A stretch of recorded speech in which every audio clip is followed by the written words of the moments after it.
আমার স্নেহের ছাত্র ও ছাত্রীরা, আজ আমি তোমাদের জন্য নিয়ে এসেছি মাধ্যমিক ভূগোল বজ্র ব্যবস্থাপনা চ্যাপ্টার থেকে কিছু গুটিকত প্রশ্ন।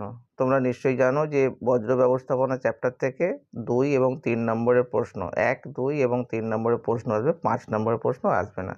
যে প্রশ্নগুলো তোমাদের আগামী টেস্ট এবং মাধ্যমিক পরীক্ষায় সহায়ক ভূমিকা নেবে সেগুলো তোমরা একটু চোখ বুলিয়ে নাও। এই প্রশ্নগুলো পড়লে আর অন্য কোনো প্রশ্ন চোখ বুলাতে হবে না। তোমাদের বলে রাখি, চ্যানেলে নতুন হয়ে থাকলে অবশ্যই চ্যানেলটিকে সাবস্ক্রাইব করে নিও। এই ধরনের আরও অনেক ভিডিও তোমরা আমার চ্যানেলে পেয়ে যাবে। প্রথমে দেখো 2 নম্বর প্রশ্নে আসছে যে বজ্রের পুনর্নবীকরণ বলতে কী বোঝো। এগুলো মাধ্যমিক 17 এবং 23-এ এসেছিলো। কম্পোস্টিং কি, 23-এ এসেছিলো। পৌর বজ্র কি, বজ্র ব্যবস্থাপনা বলতে কী বোঝো। তেজস্ক্রিয় বজ্র বলতে কী বোঝো, কিভাবে বজ্র পৃথকীকরণ করা হয়, এগুলো সব মাধ্যমিকের প্রশ্ন। বজ্র কাকে বলে, স্ক্যাবার কি, বজ্রের পরিমাণগত হ্রাস বলতে কী বোঝো। পরিবেশের উপর বজ্রের 2টি প্রভাব লেখো। কঠিন বজ্র পদার্থ বলতে কী বোঝো। তরল বজ্র পদার্থ বলতে কী বোঝো। গ্যাসীয় বজ্রের বৈশিষ্ট্য লেখো। জৈব বজ্র কাকে বলে। ই বজ্র কি, বজ্রের পুনর্নবীকরণ বলতে কী বোঝো। ইউট্রফিকেশন কি। তারপর দেখো হ্যাজার্ডাস ওয়ার্স কি, কাকে বলে। ব্যাগাসি কি, ম্যানিওর পিট কি, কম্প্যাক্টর কি, ডাম্পিং কি, গৃহস্থালির বজ্র কি, সবই তোমরা জানো, একটু জাস্ট একটু চোখ বুলিয়ে নাও। আচ্ছা, কম্পোস্টিং কি, গৃহস্থালী বজ্র কি, গ্যাসীয় বজ্র কি, বিষাক্ত বজ্র কি, বিষহীন বজ্র কি, কৃষি বর্জ্য কি, পরিবেশ মিত্র বজ্র কি, জৈব ভঙ্গুর বজ্র কি, গৃহস্থালীর কয়েকটি তরল বজ্রের নাম করো। গঙ্গা অ্যাকশন প্ল্যান কি, বজ্র ব্যবস্থাপনার প্রয়োজনীয়তা লেখো।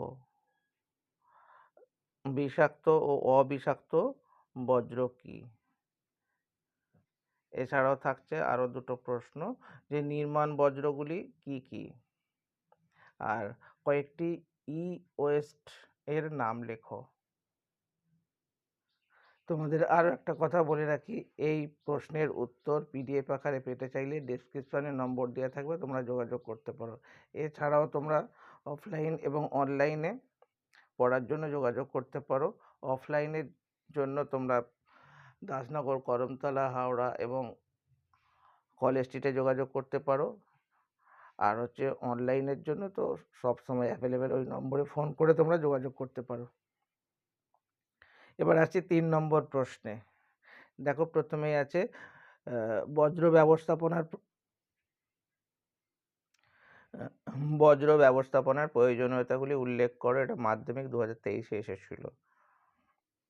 ভাগীরথী হুগলি নদীর জল বিভিন্ন বজ্রের দ্বারা কিভাবে দূষিত হচ্ছে, এটাও 23-এ এসেছিল মাধ্যমিক পরীক্ষায়। এগুলো তোমরা অনুশীলন করলে সহজেই তোমরা টেস্ট এবং মাধ্যমিকে কমন পেতে পারো।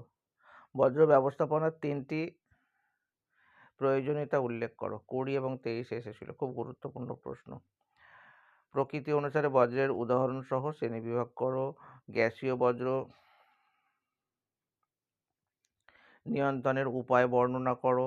কিভাবে বজ্রের পরিমাণকে কমানো যায় বা কমানো সম্ভব, এটা 18-এ এসেছিল মাধ্যমিক 2018। বজ্র কম্পোস্টিং পদ্ধতির প্রধান সুবিধাগুলি কী কী।